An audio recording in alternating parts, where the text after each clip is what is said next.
Hello' দোস্ত, প্ৰকৃতিৰ গল্পলৈ আপোনালোকক স্বাগতম জনাইছোঁ। দোস্ত, আজিকালি যুগ্ন অৰ্থাৎ জোনাকী পৰুৱাবিলাক বাৰু আমি কিয় নেদেখোঁ? এই গল্পটিৰ মাধ্যমেৰে আমি শুনোচোন আহক। সুগন্ধি ফুলৰ গলি আৰু আকাশত জিলমিলাই থকা তৰা। কিন্তু আকাশত অকল তৰাই জিলমিলাই থকা নাছিল। গছৰ আৰে আৰে, ৰাস্তাৰ কাষে কাষে, ধাননিৰ মাজে মাজে সৰু সৰু চিকমিক পোহৰো ঘূৰি ফুৰিছিল। আৰু এয়া আছিল জোনাকী পৰুৱা, প্ৰকৃতিৰ সৰু সৰু বন্তি। আপোনালোকে বাৰু এটা কথা মন কৰিছেনে দোস্ত? আমি যেতিয়া সন্ধিয়া গাঁও বা চহৰৰ ৰাস্তাত ওলাই আহোঁ, চাৰিওফালে লাইটছৰ তীব্ৰ পোহৰ, কিন্তু যুগ্নবিলাক অৰ্থাৎ জোনাকী পৰুৱাবিলাক আমি ক'তো দেখা নাপাওঁ। প্ৰশ্ন মাথো এটাই, এই প্ৰকৃতিৰ চিকমিক পোহৰবোৰ বাৰু ক'ত নোহোৱা হৈ গ'ল? ৰাহুল নামৰ এজন ল'ৰাৰ শৈশৱ গাঁৱতে পাৰ হৈছিল।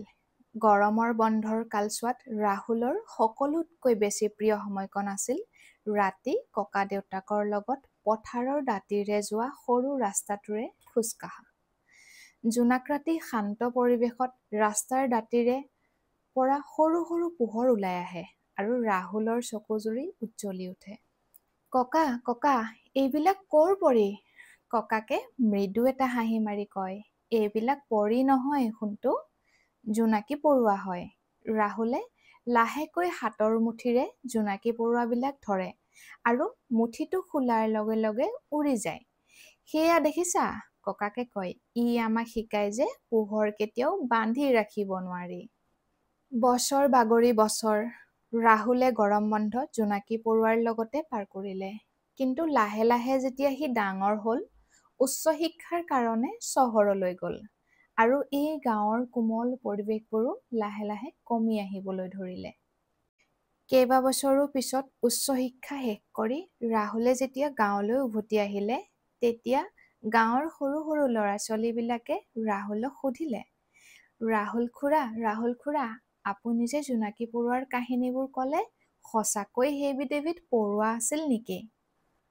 ৰাহুলে হাইৰাণ হৈ ৰ'ল। যিবিলাক যুগ্ন অৰ্থাৎ জোনাকী পৰুৱাৰ অবিহনে ৰাহুলৰ শৈশৱ আধৰুৱা আছিল, আজিৰ জেনেৰেশ্যনৰ ল'ৰা ছোৱালীয়ে সেই জোনাকী পৰুৱা দেখাই নাই। জোনাকী পৰুৱাৰ পোহৰ কোনো যাদু নহয়, ই এটা বিজ্ঞানৰে অংশ। সিহঁতৰ শৰীৰত লুচোফেৰিড নামৰ এবিধ ৰাসায়নিক দ্ৰব্য থাকে আৰু যেতিয়া ই অক্সিজেনৰ লগত মিহলি হয়, তেতিয়া এটা পোহৰৰ সৃষ্টি হয় আৰু এই পোহৰবিলাক ঠাণ্ডা পোহৰ বুলি কয়। জোনাকী পৰুৱাবিলাকে বাৰু কিয় পোহৰ দিয়ে? বাটৰুৱাক আকৰ্ষণ কৰিবলৈ, ৰাস্তা দেখুৱাবলৈ আৰু বাটৰুৱাৰ লগত সংবাদৰ আদান প্ৰদান কৰিবলৈ। অৰ্থাৎ এই পোহৰ অকল ধুনীয়াই নহয়, সিহঁতৰ জীয়াই থকা প্ৰেৰণাও হয়। এতিয়া মাথো প্ৰশ্ন, জোনাকী পৰুৱাবোৰ বাৰু ক'ত গ'ল? আগতে গাঁওবিলাক আন্ধাৰত ডুব গৈ আছিলে আৰু এতিয়া সকলো জেগাতে LED বাল্ব, ষ্ট্ৰীট লাইট, মোবাইলৰ পোহৰ আৰু জোনাকী পৰুৱাবিলাকৰ সৰু সৰু ধিমিক ধামাক পোহৰ এই তীব্ৰ পোহৰৰ আগত ক'ৰবাত হেৰাই গ'ল। খেতিবিলাক আগতে গোবৰ সাৰ আৰু প্ৰাকৃতিকভাৱে হৈছিল। এতিয়া বিষাক্ত ৰাসায়নিক সাৰৰ প্ৰয়োগেৰে ভৰি পৰিছে। এই সাৰে অকল পোক পতংগবিলাকেই ধ্বংস নকৰে, জোনাকী পৰুৱাবিলাকৰ অণ্ডকোষবিলাকো ধ্বংস কৰি পেলায়। জোনাকী পৰুৱাবিলাক সেউজীয়া আৰু অলপ সেমেকা জেগাত জন্ম হয়, যেনে ঘাঁহনি, জংঘল আদিৰ মাজত। কিন্তু আজিৰ সকলো জেগাতে চিমেণ্ট আৰু বালিৰ সজ্জা, অত্যাধুনিক সামগ্ৰীৰে সজা বস্তু, এইবিলাকৰ পৰাতো যুগ্নুৰ ঘৰেই নোহোৱা হৈ গ'ল। ৰাহুলৰ মনটো বিষাদেৰে ভৰি পৰিল।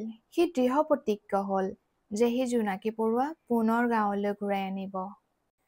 সি গাঁৱৰ প্ৰাপ্তবয়স্ক মানুহবিলাকৰ লগত কথা পাতিবলৈ গ'ল। সকলোৱে ক'লে, এতিয়া আৰু ক'ত দেখা পাবা জোনাকী পৰুৱা, সকলো সলনি হৈ গ'ল।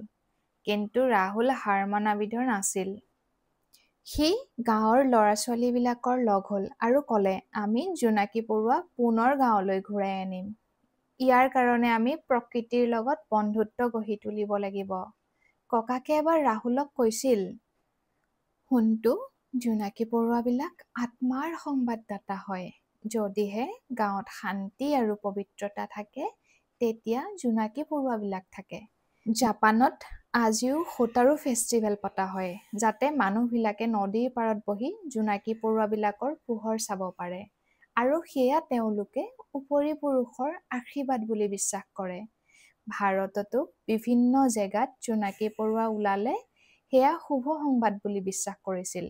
কাৰোবাৰ বিয়াত যদি জোনাকী পৰুৱা আহি সোমায় তেতিয়া শুভ বুলি গণ্য কৰিছিল। ৰাহুলে গাঁৱৰ ল'ৰা-ছোৱালীবিলাক আৰু ডাঙৰ মানুহৰ লগত লগ লাগি গাঁৱৰ পুখুৰীবিলাক চাফা কৰিলে। খেতিত ৰাসায়নিক সাৰৰ পৰিৱৰ্তে প্ৰাকৃতিক আৰু গোবৰ সাৰ প্ৰয়োগ কৰিলে। গাঁৱৰ ৰাস্তাবিলাকত কিছুমান তীব্ৰ লাইট কম কৰিলে যাতে অলপ ৰাতি আন্ধাৰো থাকে। ল'ৰা-ছোৱালীবিলাকে গছৰ পুলি ৰুবলৈ ধৰিলে। লাহে লাহে গাঁৱৰ পৰিৱেশ সলনি হ'বলৈ ধৰিলে। গাঁৱত ভেকুলী আৰু উইচিৰিঙাবোৰো ঘূৰি আহিলে। বাৰিষাৰ প্ৰথমটো ৰাতি। গাঁও আন্ধাৰত ডুব গৈ আছে। হঠাতে ৰাহুলে দেখিলে পুখুৰীৰ কিনাৰত দুটা সৰু সৰু ধিমিক-ধামাক পোহৰ। হোৱা জোনাকী পৰুৱা! ল'ৰা-ছোৱালীবিলাকে আনন্দত দৌৰিবলৈ ধৰিলে। গাঁৱৰ বুঢ়া-বুঢ়ীৰ চকুত চকু পানী উপচি পৰিল। বহু বছৰৰ পিছত জোনাকী পৰুৱা ঘূৰি আহিছে।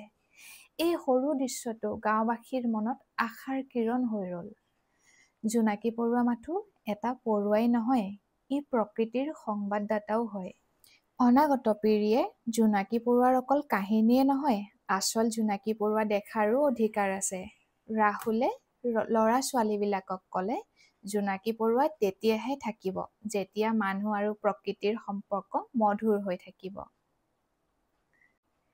আজি জোনাকী পৰুৱাৰ গল্পটি ইমানতে শেষ কৰিলোঁ। যদি আপোনালোকৰ ভাল লাগিছে কমেণ্ট কৰি জনাবলৈ নাপাহৰিব।